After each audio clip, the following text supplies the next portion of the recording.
E aí a gente tem que perguntar para a gente mesmo, né? Como é que eu fico calado? Como é que eu posso ficar calado sabendo o que eu sei a respeito da presença de Cristo como meu Redentor, como meu Salvador e que transformou a minha vida? Então, eu acho que a gente tem que de vez em quando ficar perguntando essas coisas mesmo, para a gente mesmo.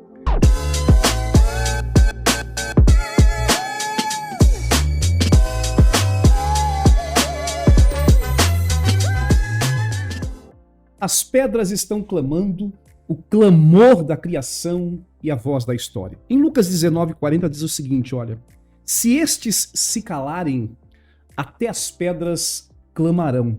E para falar sobre esse assunto, eu trago uma pessoa aqui que eu aprendi a honrar, amar e respeitar pelo seu trabalho e também dedicação às pessoas. Silvio Barros, que alegria imensa tê-lo aqui nesse bate-papo conosco.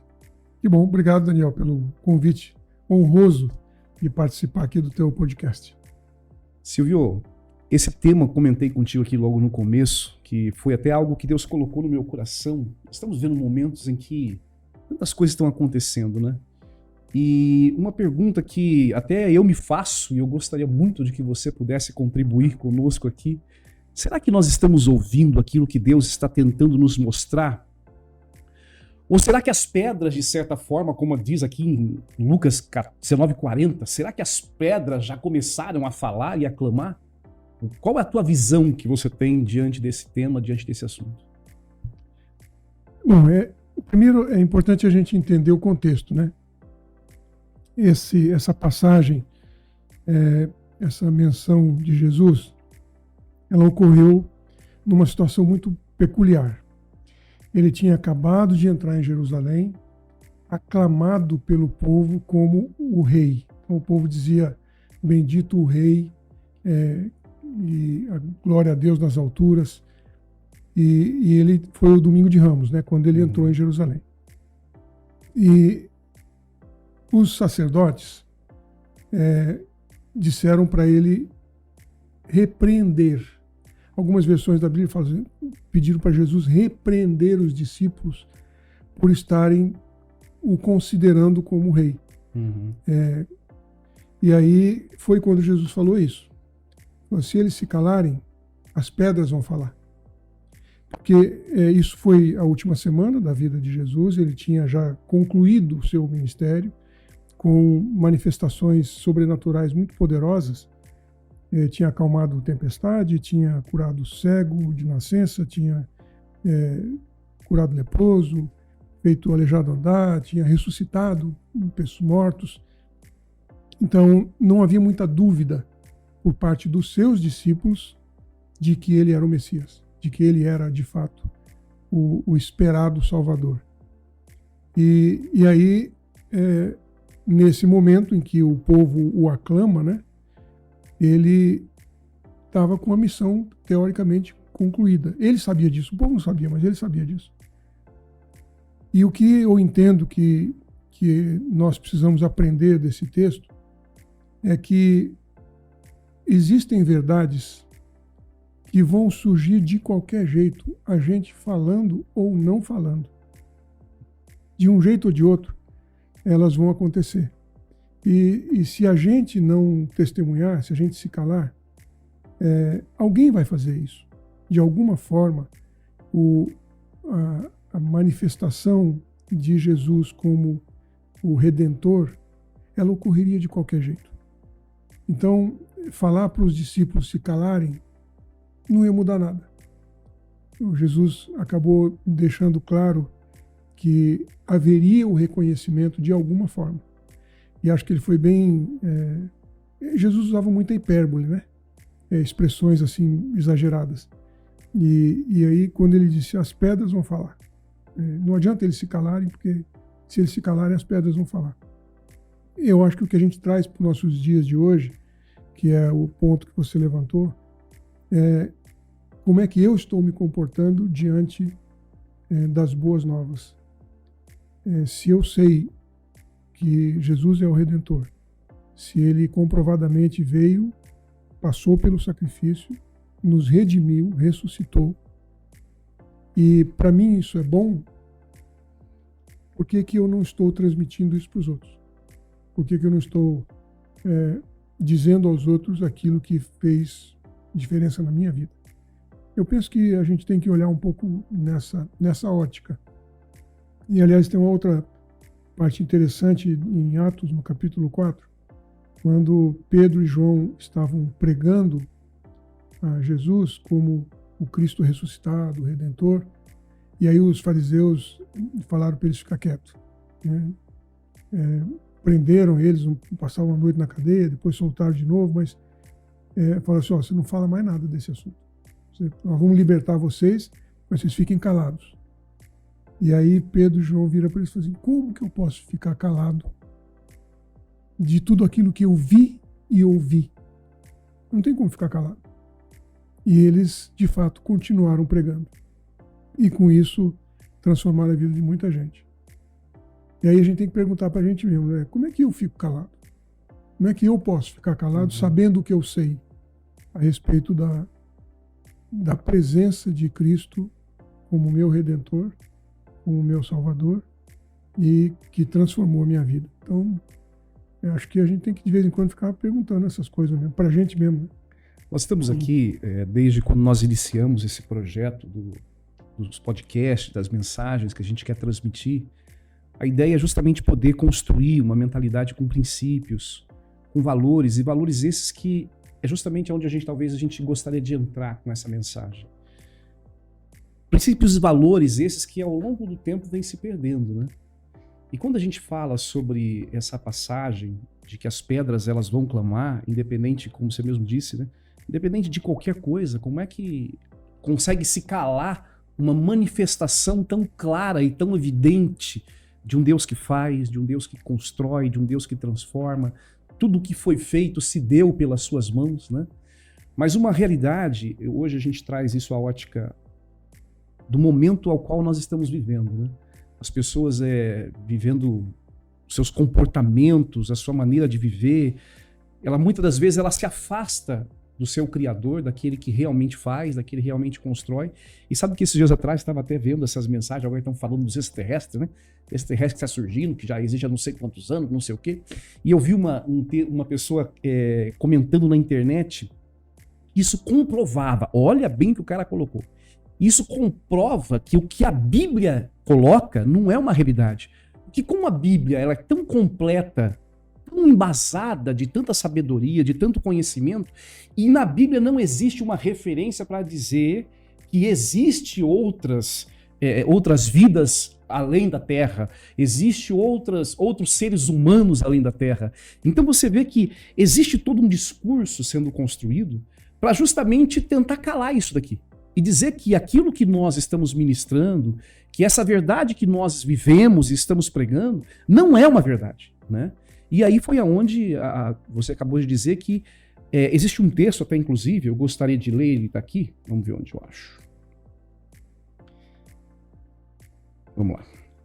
E justamente trata isso, colocando que em Abacuque 2:11, olha, a Bíblia diz assim, olha, porque a pedra clamará da parede e a trave lhe responderá do madeiro. Ou seja, esse versículo ilustra que a injustiça e a opressão são tão graves que até mesmo os materiais de construção, se acaso for preciso, ele vai gritar, ele vai falar, né? E aqui foi o profeta que traz essa palavra, ele traz com clareza que poder, riqueza, conquistado de forma imoral, carrega a sua própria condenação, né?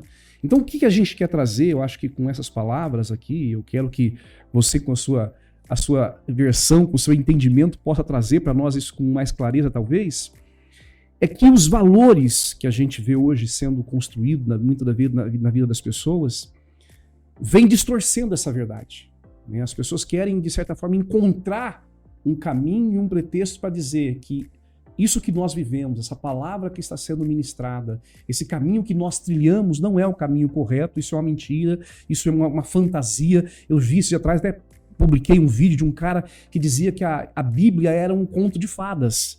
Aquilo que está escrito na Bíblia Sagrada nada mais é do que um conto de fadas que muitos acreditam. Mas eu falo, meu Deus do céu, então nós estamos bem desse conto de fadas, né, Silvio? Olha, é interessante. Você fez um comentário aí que me deu um clique aqui agora. Eu não sei exatamente em que contexto, mas quando a pessoa diz assim, a Bíblia não fala que existam seres em outros planetas. Fala. E aí é a gente poder identificar isso dentro da palavra. No livro de Jó, começa o livro de Jó, quando Deus disse que vieram seres reportar a eles, a Deus, o que estava acontecendo em outros mundos. Olha.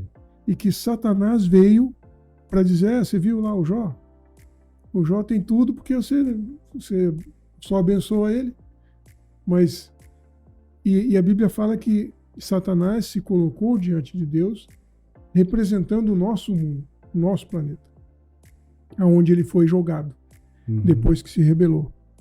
Mas a Bíblia fala, sim, de que existem seres em outros lugares.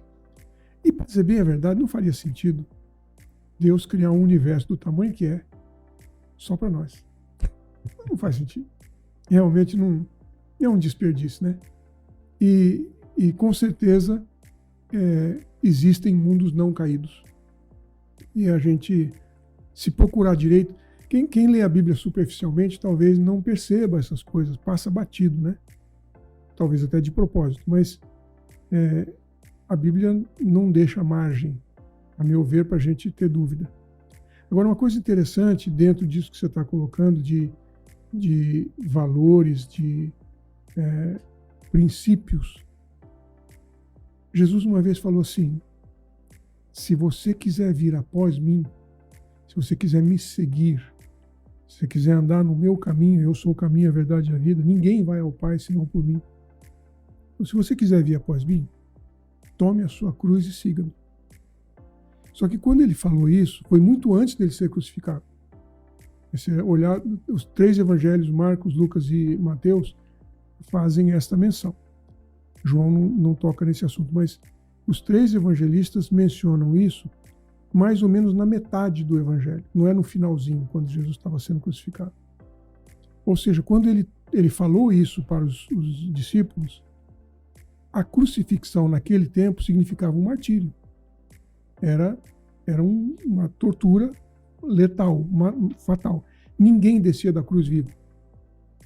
Então, quando Jesus falou, tome a sua cruz e siga-me, ele ainda não tinha sido crucificado, as pessoas não sabiam que ele ia ser crucificado, só ele que sabia. Mas o que ele quis dizer foi o seguinte, como da cruz ninguém desce vivo, e ele diz, toma a tua cruz, ele quis dizer provavelmente o seguinte, alguma coisa em você tem que morrer. Alguma coisa vai ter que ser crucificada. E aí quando a gente vai lá para Colossenses, Paulo diz assim, que nós precisamos fazer morrer em nós algumas coisas. Aí ele faz a lista. E é uma lista interessante, porque é isso que você está falando, são coisas que a gente pratica no dia a dia. Quando ele fala da maledicência, quando ele fala da ira, quando ele fala de atitudes indecentes e obscenas, quando ele fala de impureza.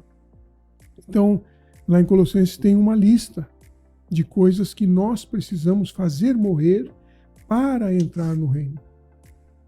E aí entra essa questão, essa discussão sobre os valores e princípios morais que a gente precisa ter.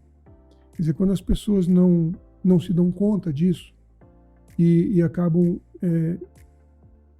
confundindo um pouco ou não dando a devida importância para determinados tipos de comportamento, o que a gente está colocando em risco, na verdade, é a entrada lá no reino. É isso que está em risco. Maledicência. O que é maledicência? Falar mal dos outros. E todo mundo faz isso. Né? Todo mundo dá uma fofocada de vez em quando. Mas está claro lá. Você não vai entrar. Com esse tipo de comportamento, você não vai entrar. Quando fala de impureza, fala, tá, tudo bem, uma pessoa impura. O que é uma pessoa impura? Impureza é uma substância que contamina a essência e a pureza de alguma coisa. Então, quando você ingere uma substância que contamina, que altera o seu comportamento normal, que altera a sua essência, então você está impuro. você ingeriu uma impureza. E isso se aplica à droga, uma opção de coisas, drogas lícitas e ilícitas. E na medida em que você ingere, ela altera o seu comportamento, a sua essência, a maneira como você fala, a maneira como você age. E isso é um impedimento, é uma das coisas que vai nos impedir de usufruir do reino, de estar com Jesus. Então, você tem toda a razão. Quando a gente fala de valores e princípios, a gente tem que buscá-lo na Bíblia, do que nós estamos falando e como que eu corrijo o meu comportamento em relação a isso. No texto de Efésios, no capítulo 5, ele fala também sobre usar palavras torpes ou fúteis. Não é uma palavra torpe ou fútil. E diz, você não deve usar esse tipo de expressão. E aí eu fico pensando, será que mesmo andando num jumento lá e sendo fechado, Jesus ia falar um palavrão? Se tivesse um problema de trânsito? Não. Ele tinha autodomínio, tinha autocontrole e sabia que isso não é um comportamento que traduz aquilo que a gente deve ser, se é que a gente quer usufruir do reino. Tem gente que também não faz muita questão, mas eu faço. Eu trago aqui, Silvio, uma visão, até eu estava meditando hoje de manhã cedo sobre a história de Daniel, né? E coincidentemente, né? Aí estava meditando ali sobre Daniel. Nós estamos vivendo um mundo que, se a gente for avaliar, ele está nos empurrando e nos pressionando para gerar resultado de todas as maneiras, né? E uma das perguntas que eu queria até te fazer, essas pressões, de certa forma, quando eu olho para a vida de Daniel e falando sobre Daniel foi um homem que viveu pressões em todo momento, né? Para começar, ele já passou por uma pressão. Quando ele entrou no palácio, o negócio é o seguinte: você chegou aqui, você vai comer o que o rei come. Se o rei comer uma picanha, maturata, assada no brasa, né, no ponto, você vai comer essa picanha. Se o rei comer o bolo mais top da galáxia, é isso que você vai comer. Então, ou seja, você vai comer do bom e do melhor. O que o rei come, você vai comer. Naquele momento, acho que, Silvio, vamos ser sinceros, né? O homem olha e fala, rapaz do céu, eu vou comer do manjar. O mais gostoso que existe, eu vou comer. Naquele momento, era uma pressão, né? Se você olhar para aquilo que ele tinha de propósito. Ele falou, não, peraí, eu não vou comer isso daqui. Eu não vou comer porque isso daqui vai contra aquilo que eu tenho para com Deus. E naquele momento ele falou, não, eu vou comer, eu quero continuar comendo os alimentos conforme eu tenho, no meu entendimento que eu devo comer. Beleza. Mas volta e fala o cara que tá ali na copa, falou, meu, o negócio é o seguinte, eu não posso deixar você comer aquilo que você quer comer. Você precisa comer aquilo que é uma ordenança, eu sou obrigado a fazer isso, né? E naquele momento, Daniel, ele olha diante daquela situação e eu penso que, diante da sua pressão, uma pressão que aos olhos normais e carnais e humanos, né, era uma pressão boa, positiva, né? Mas Daniel, mesmo assim, ele torna a dizer, não, eu não vou comer. Faz o seguinte, vamos fazer um teste. Você dá essa comida aqui para esses meninos que tá aí e deixa eu comer aquilo que eu tenho no meu coração, que é um propósito que eu tenho com Deus. E lá na frente você vê se faz alguma diferença ou não. E aí, ou seja, mas ele se manteve. Eu quero dizer com isso e muitas das vezes a gente é pressionado, a gente passa por essas pressões, essas responsabilidades que nos impõem de certa forma. Você tem que ser assim, você tem que caminhar dessa forma. E aí quando nós trazemos isso à luz da palavra, e eu coloco aqui sobre essa necessidade que nós temos de entender que se nós não fizermos a nossa parte, que eu acho que é isso acho que aqui mora o X da questão, né? A nossa responsabilidade tem que ser feita. E Deus nos deu essa responsabilidade para fazer, como você disse, lá estavam homens que estavam pregando, que estavam ministrando, e que de alguma forma quiseram tentar calar aquilo, mas não tem como não fazer. Não tem como não calar. E aí eu trago para mim essa responsabilidade. A partir do momento que eu não usar esse microfone, a partir do momento que eu não utilizar a minha vida como Daniel usou a vida dele. Ele não precisou sair gritando aos quatro mundos que ele não queria fazer aquilo que o rei obrigou que ele fizesse. Mas a sua vida foi um testemunho. A partir do momento que eu não faço isso, de alguma forma Deus vai ter os seus instrumentos e vai ter a sua maneira de fazer. Agora, uma pergunta que eu te faço. Você, olhando para tudo isso que nós estamos falando aqui, sobre esse processo que o mundo vem nos empurrando, nos forçando a entender, por exemplo, esse próprio entendimento de que a Bíblia é incompleta, de que a Bíblia é um conto de fadas, a gente olha para isso como uma falta de moral, uma falta de valores. Você entende que toda essa pressão que o mundo nos impõe nos leva, de certa forma, a viver essa vida de falta de princípios, de falta de valores, de falta de moral? Não, Não? eu não vejo dessa forma. Eu interpreto de uma maneira um pouco diferente. Quando você falou de Daniel, por exemplo, o fato dele ter acesso à mesa do rei, e o rei comia o que tinha de melhor, parecia um privilégio. Ou uma armadilha. Depende. Depende de como a gente interpreta. E ele enxergou como uma armadilha, como uma tentação, como uma forma de desviá-lo do verdadeiro caminho. E como você disse, de uma forma boa, né? Não, aparentemente não tinha nada de errado nisso. Muito pelo contrário, ele ia comer melhor do que ele comia antes. Mas era uma armadilha. E eu entendo que a gente vive cercado de armadilhas. E é isso que nos leva, às vezes, a cair no laço do passarinheiro. Então, não é que o mundo, a pressão, leva a gente a desvirtuar o caminho. São armadilhas. Quando Paulo falou da armadura do cristão, ele começou dizendo assim, para você poder ficar firme contra as astutas ciladas do inimigo. Você não vai estar brigando com o sangue e a carne, você não é com gente. Você vai estar brigando com forças espirituais, contra as potestades que estão no ambiente celestial. Ele estava se referindo a Satanás.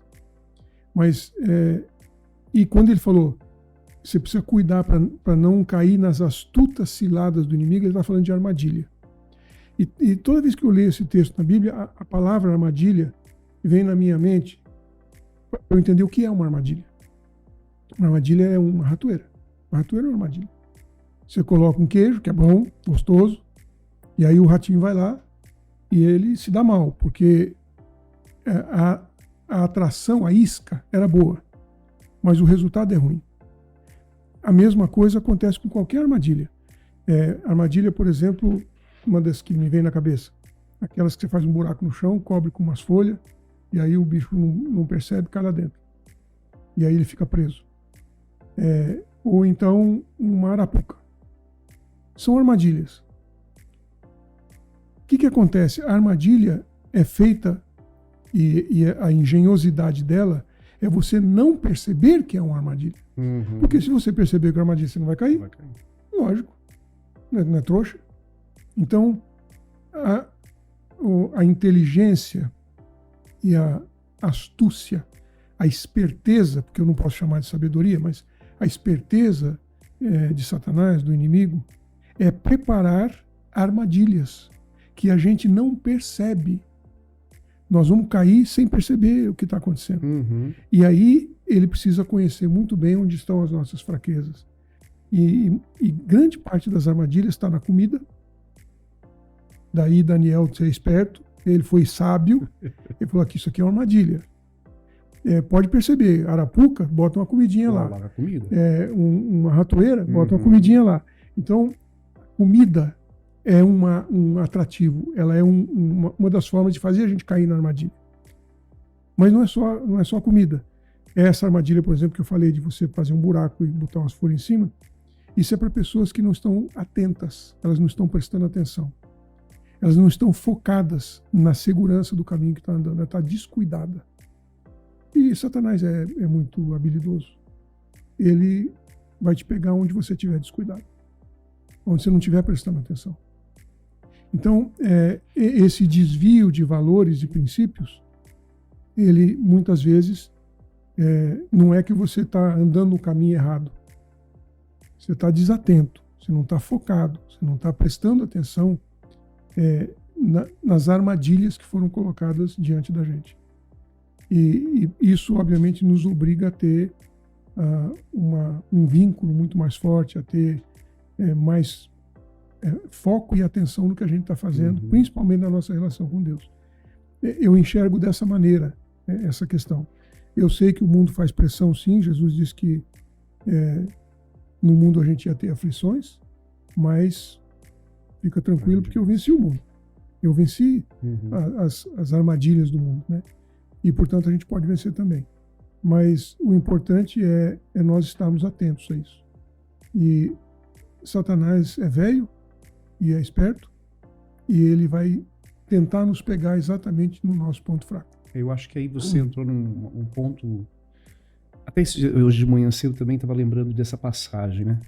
Deus falou assim, ó, eu coloquei diante de vocês 2 caminhos. Um caminho que te leva para a vida e um caminho que te leva para a morte. Na sã consciência, não tem lógica você escolher o caminho que vai te levar para a morte. Mas aí ele continua dizendo assim, ó, mas escolha o caminho que te leva para a vida. Ou seja, ainda ele faz para mim, mas escolha, precisa dizer que eu preciso escolher isso. Tem lógica. Todo e qualquer ser humano vai falar, não, eu quero vida, eu quero bênção, eu quero o melhor para minha vida.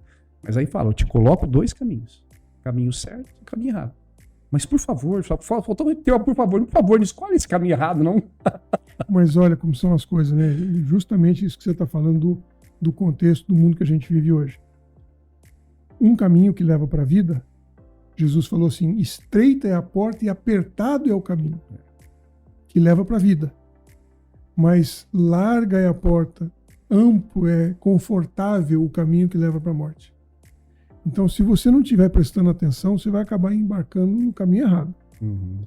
E lá em Isaías também, ele fala, quando, em algum momento, não me lembro agora se é Isaías ou Jeremias, mas em algum momento você vai ouvir uma voz atrás de você dizendo, esse é o caminho, andai por ele, e não se desvie, nem para a direita, nem para a esquerda. De quem é essa voz? E para você poder ouvir essa voz aí atrás de você, eu sou meio surdo, sabe? Eu tenho uma certa dificuldade auditiva. Então, às vezes as pessoas falam atrás de mim e eu não consigo ouvir direito. E principalmente se tiver barulho, aí que eu não escuto nada mesmo. Então, eu fico imaginando, essa voz é a voz do Espírito Santo. Essa voz que está lá na Bíblia, você vai ouvir uma voz atrás de você dizendo, esse é o caminho, andai por ele. Se a gente estiver distraído, se você estiver escutando um rockão pesado lá, se estiver prestando atenção em outra coisa, talvez a voz fale e você não ouça. Eu acho que aí você entrou num ponto importante. E eu estava, inclusive, lembrando sobre isso quando eu estava escrevendo esse podcast de hoje. Quando Noé construiu a arca, existia um povo que estava totalmente perdido. Sim ou não? E Noé, ele, de certa forma, ele apregoava a palavra. 300 anos pregando. Você imagina que... Qual foi a atitude de Deus? E aí eu coloquei Romanos 8, do 19 até o versículo 22, que assim, a criação aguarda com grande expectativa que os filhos de Deus sejam revelados. Pois a criação foi submetida à inutilidade, não pela sua própria escolha. Veja bem, não é pela sua própria escolha, mas por causa da vontade daquele que a sujeitou na esperança da própria criação. Ou seja, o próprio Deus entendeu que existia uma necessidade de se fazer algo. E a mesma coisa aconteceu lá no tempo de Noé. A criação estava totalmente perdida, não querendo dar ouvidos, de certa forma, àquilo que estava sendo dito. E aí vem aquela passagem de que nós colocamos, as pedras vão falar. Aí não foi a pedra, foi a chuva, né? Foi o dilúvio que falou para aquele povo, vocês não querem me ouvir, vocês não querem seguir, porque hoje você colocou uma coisa real. Como que eu consigo olhar para uma coisa que aos meus olhos normais é boa, mas é, de certa forma, sarapuca para me derrubar, para me destruir? É, de certa forma, uma armadilha que vai me fazer cair. Existe alguma coisa, existe um gosto diferente, como aconteceu com o Daniel. Daniel estava ali, poxa vida, mas é o melhor do que Deus tem para minha vida, né? Ou eu vou comer os melhores pratos, eu vou comer a melhor carne, a melhor picanha que existe no planeta Terra, porque é o que o rei come. Que mal há nisso, né? Que mal é eu chegar ali e comer esse cisquinho que estão colocando, e quando eu menos percebo, eu estou caindo. Mas O que eu quero dizer com isso é que Noé, no tempo de Noé, isso foi no começo da criação. Os homens, eles estavam literalmente fazendo o quê? Seguindo os seus impulsos, seguindo os seus desejos, deixando ser levado pelas suas vontades e não entendendo justamente aquilo que você acabou de dizer, deixando de ouvir a voz que deveriam ser ouvida. É isso aí. E você sabe que você está mencionando aí um texto, uma parte da Bíblia que eu reputo como a mais triste de todas. A morte de Jesus foi um momento triste, mas de vitória, não de derrota. Então eu não considero isso uma parte triste da Bíblia. Mas lá em Gênesis, no período de Noé, diz assim: e a maldade dos homens se multiplicava de tal maneira que Deus se arrependeu de haver feito o ser humano. Deus não pode se arrepender de nada, né? A gente só se arrepende quando faz uma besteira, quando comete um erro. E eu não creio que Deus cometa erros, mas essa expressão é muito forte, né? Essa é uma expressão muito forte de a coisa desvirtuar de tal forma que Deus falou assim: cara, que eu aprontei aqui, né? E só sobrou Noé e a família dele, que eram fiéis.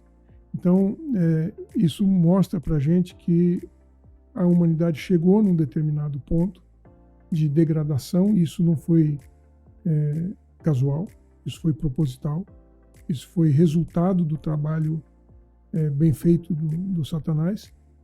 Mas quando a gente compara aquele tempo, depois lá na frente, com Sodoma e Gomorra, e o que está acontecendo hoje, aliás, ainda tem um período de Roma no meio do caminho, né?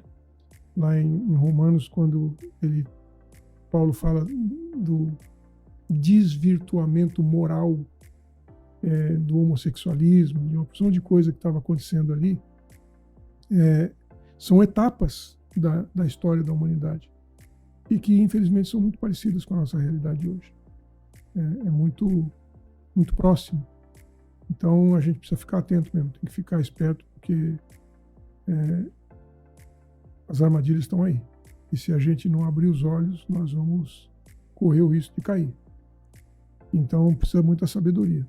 Você acredita que pode haver um momento em que as pedras vão falar? Eu espero que não, porque eu creio realmente que sempre existiu um povo remanescente. E não é uma prova disso. Abraão foi uma prova disso. Mesmo Ló, com tudo que aconteceu, e ele, infelizmente, a convivência com o povo lá de Sodoma desvirtuou muito o princípio moral de Ló, mas ele foi um remanescente. Então, sempre existiu um povo remanescente. A Bíblia fala disso até Apocalipse. Eu não penso que a gente nunca vai ter, sempre vai ter alguém fiel e que se manterá fiel até o fim.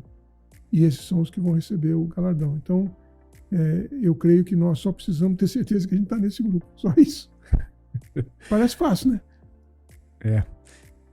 Silvio, quem é o Silvio Barros? Ué, eu sou um cidadão que em princípio crê em Deus, que acredito realmente que nós não estamos aqui por acaso. Cada um de nós tem um projeto, tem uma proposta, tem um propósito. Quando Deus criou a gente, e a Bíblia diz que a gente foi criado, concebido lá no ventre da nossa mãe, a gente já tinha um plano, né? Quando ele falou isso para Jeremias, ele disse: olha, lá quando você estava concebido lá no ventre da sua mãe, eu já tinha um projeto para você. Então eu creio que isso se aplica a qualquer pessoa. Então Deus tem um projeto para mim. E o que o Silvio Barros quer é saber como que eu me alinho durante toda a minha vida com o projeto que foi programado para mim. Porque eu tenho certeza absoluta de que isso é a melhor coisa que podia acontecer na minha vida. Estar alinhado com o projeto de Deus, com o propósito de Deus, para eu estar aqui nesse mundo. Silvio, nosso tempo já passou.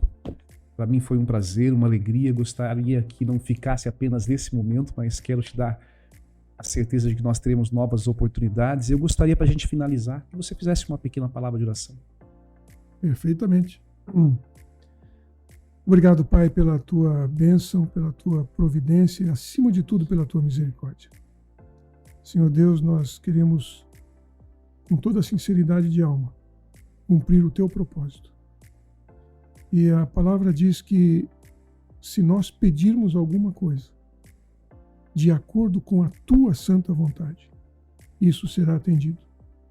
E eu sei que a tua vontade é de que eu cumpra o propósito, e cada cidadão criado nesse mundo, cada ser humano foi criado com um propósito, e é teu desejo que nós cumpramos o plano original. Então, se esse é o teu desejo, eu estou te pedindo, Senhor, por mim, pelo Daniel, e por cada pessoa que está nos ouvindo, nos assistindo nesse momento, que a gente cumpra o teu propósito. Porque se nós pedirmos algo que está de acordo com a tua vontade, a tua palavra diz que nós seremos atendidos.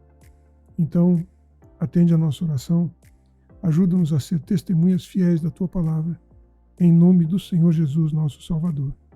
Amém. Que Deus abençoe a sua vida, que Deus abençoe o seu coração, e nós nos vemos no próximo podcast. Até lá.